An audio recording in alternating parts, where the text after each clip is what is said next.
In 1190, Richard I, also known as Richard the Lionheart, set forth for the Third Crusade with his armies from England and his territories in France.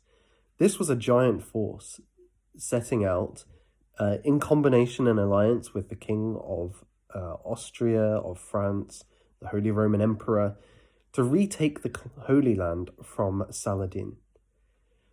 What's kind of interesting, or one aspect of this crusade, is that Richard took with him a sword named Excalibur, and it was believed to be the sword which King Arthur, the famous legendary king, had wielded in battle.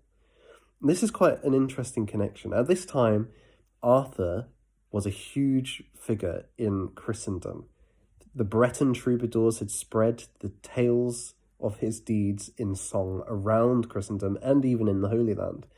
And there was a famous text by Geoffrey of Monmouth, a monk writing in the early 1100s called The History of the Kings of Britain, which outlined that Arthur was a historical character who had forged an empire, both uniting the British Isles and conquering territory on the continent.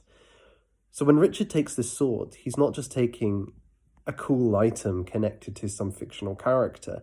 It's not just like wearing a costume. No, this is taking a very important sword wielded by his legendary ancestor, and he stands in that story. He's contributing to that narrative. He's making a new chapter in it, indeed expanding the territories of Arthur way beyond even what Arthur achieved into the Holy Land. And given that Arthur himself, as a defender of the Britons against the Saxons, was a Christian fighting the heathen, so Richard is replicating this, but not in Britain, but now in the Holy Land itself. It's no surprise to me that at this time in the 1190s, we get stories of the Holy Grail, Arthur being associated with the legendary chalice that Christ had at his Last Supper. So Richard is participating in this.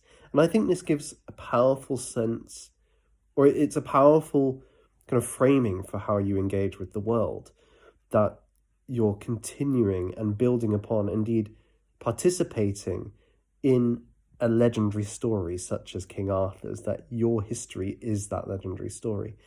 In a way, we have had this with World War II.